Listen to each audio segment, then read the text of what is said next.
E aí, meus consagrados? Estamos de volta aqui para mais uma aula de engenharia reversa para Android. Hoje a gente vai ver como debugar código Smiley para Android, que é o código da máquina virtual do Java do Android. E bom, tem duas alternativas possíveis para debugar.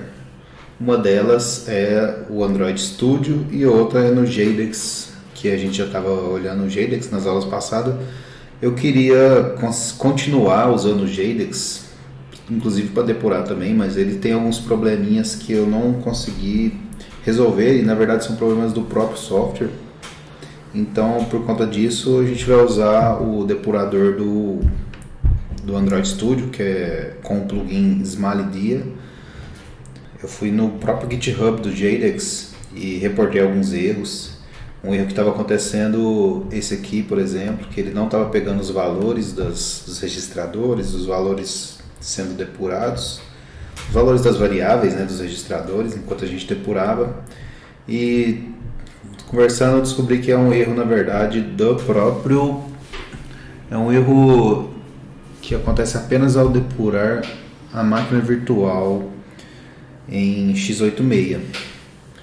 Pelo que eles estavam falando, esse depurador ele funciona quando está rodando em um Android que não seja uma VM, ou seja, um celular de verdade, por exemplo, né? Também teve alguns outros problemas que eu achei na interface gráfica, eu até gravei um vídeo lá para eles mostrando que na parte de mostrar os nomes das variáveis, às vezes a tela trava e não fica muito bom. Então, assim, resumo da ópera, o JADEX não é a melhor opção para depurar.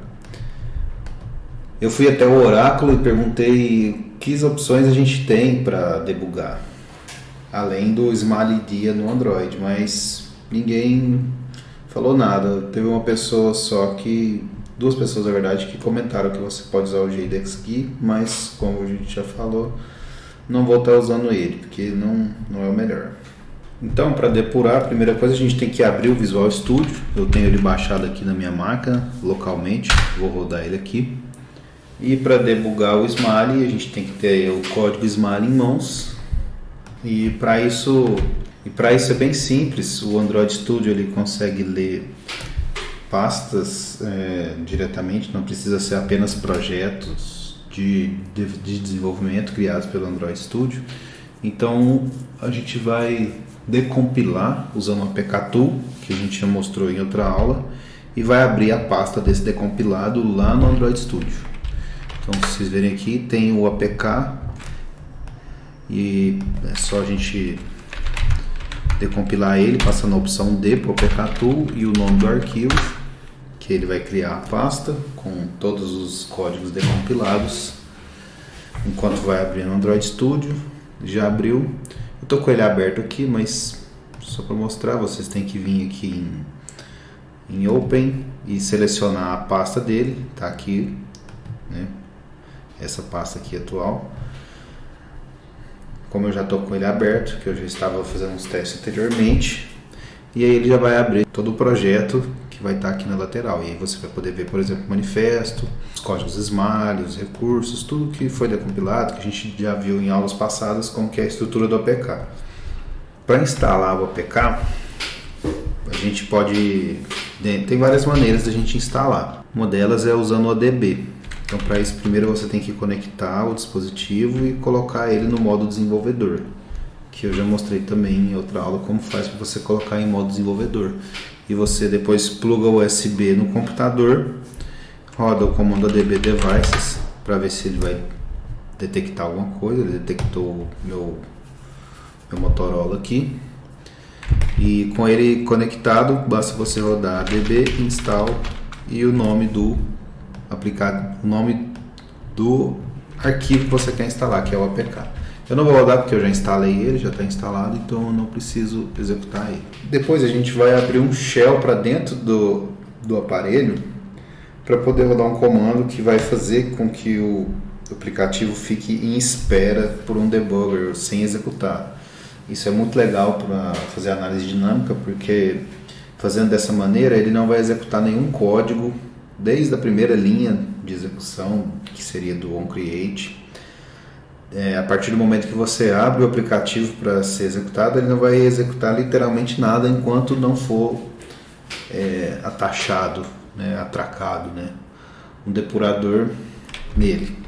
Então, para isso a gente entra no ADB no Shell com o ADB e roda o comando AM, que é o Activity Manager, passo set debug pp-w, e no W vai vir o nome do aplicativo que vem escrito nessa propriedade do manifesto, chamado package, que é de fato o nome do aplicativo, o nome do pacote. Ele vai estar logo no cabeçalho. Então você cola ele aqui. Então ele vai estar pronto para ser debugado. Com ele em modo debug, você pode vir e abrir ele aqui diretamente, simplesmente clicando nele, e vai mostrar essa mensagem, esperando pelo depurador. Ele diz que o nome da aplicação está esperando um debugador para poder ser executado. Então nada dele foi executado até então, nenhuma linha de código. A partir do momento que a gente fixar o depurador na aplicação, que é vindo aqui neste ícone verde aqui em cima na lateral e selecionando o nome da aplicação que vai ser depurada, aí então a mensagem esperando pelo depurador vai desaparecer.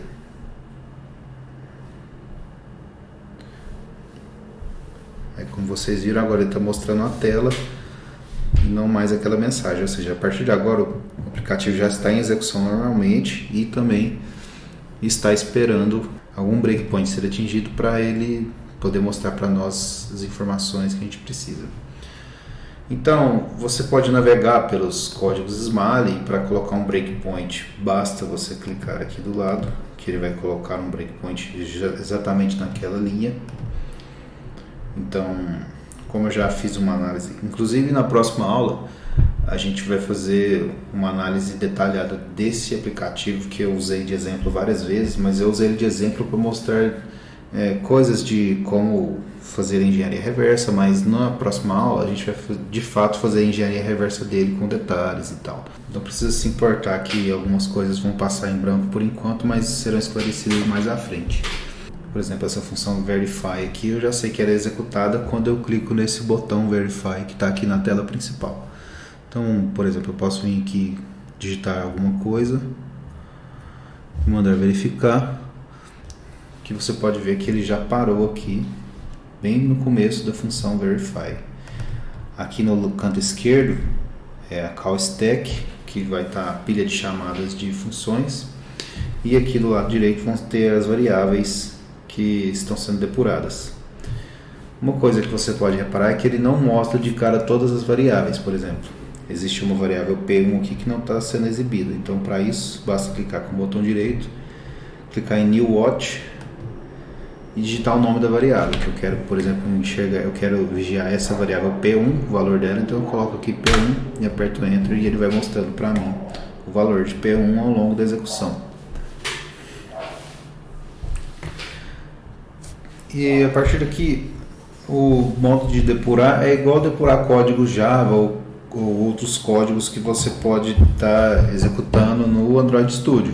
Ou seja, você pode clicar para continuar e ele vai resumir a execução até atingir o próximo breakpoint. Você pode clicar aqui ou apertar F9. Você pode depurar linha por linha apertando F8 e aí ele vai pulando linha por linha, vai te mostrando o que vai acontecendo. Essa variável P0 aqui, por exemplo, não está aqui, então a gente coloca um watch para ela também. E ela essa variável P0 é a que guarda a própria instância da main activity, a view da main activity, né? Então, o F7, que é o step into, vai ser uma funcionalidade que entra dentro da função. Force step into pode ser necessário algumas vezes em que ele não é encontrado, e o step out, que é para você executar até o final da função e parar na saída dela na próxima função. Então, basicamente é isso o processo de depuração. Eu vou soltar aqui, eu coloquei alguns breakpoints para ser mostrado. Aqui dentro ele vai chamar uma outra função do próprio código. Como a gente já viu, ele está O L é um objeto, então ele está instanciando esse objeto dessa classe Uncrackable, dessa classe A, que pertence ao pacote Uncrackable, e dentro dela uma função também chamada A, que recebe um string e retorna um booleano. Vou soltar a execução, ela vai entrar lá dentro, ela vai instanciar algumas strings. A gente vê que aqui dentro ele está chamando uma função de decode de base 64, passando uma string, então provavelmente ele vai decodificar essa string aqui, essa V1, porque é ela que está em base 64 aqui, obviamente vai ser ela, né? Vou executar até o final. Quero adiantar até mais para frente, que é a parte mais importante. Aqui dentro ele instancia algumas funcionalidades de criptografia, que é quando ele está descriptografando a chave. Afinal, isso aqui é um uncrackable, né? Ele tem que ser craqueado. Ele vai receber uma chave e vai decompilar ela e vai comparar com o que foi passado no text box que está lá na tela inicial, que é aquele que está do lado do botão Verify.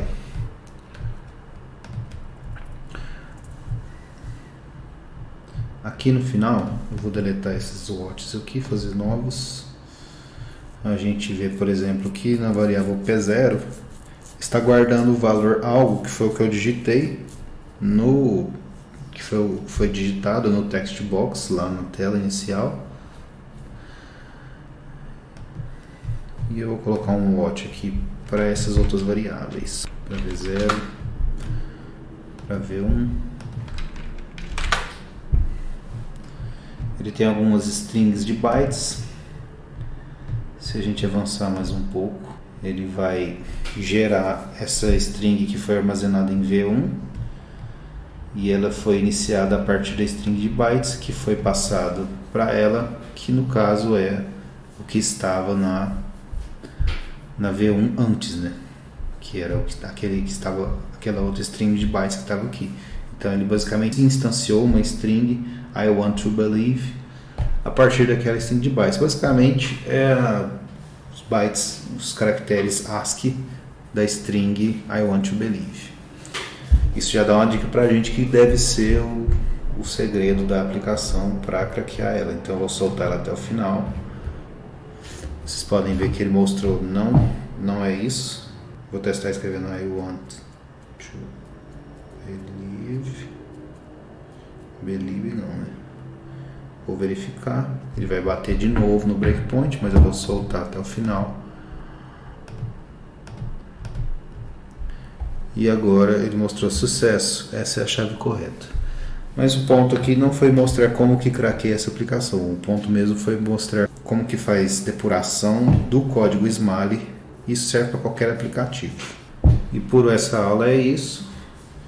Na próxima aula a gente vai entrar em detalhes de como que eu fiz para poder debugar essa aplicação, que ela não é debugável. E vou mostrar um passo a passo mais detalhado de como decompilar ela, e aí a gente vai ver em mais detalhes na prática mesmo a engenharia reversa, porque o que a gente viu aqui foi mais análise dinâmica, que é a parte de depuração. A gente já viu um pouquinho de análise dinâmica na aula anterior também, e na próxima a gente vai ver o kit completo mesmo, envolvendo análise estática e dinâmica e tudo que for necessário para poder resolver um problema real. Por essa aula é isso, então, muito obrigado a todos pela atenção. Até a próxima. Se vocês precisarem de alguma dúvida, podem mandar nos comentários que eu vou ajudar como puder. Muito obrigado.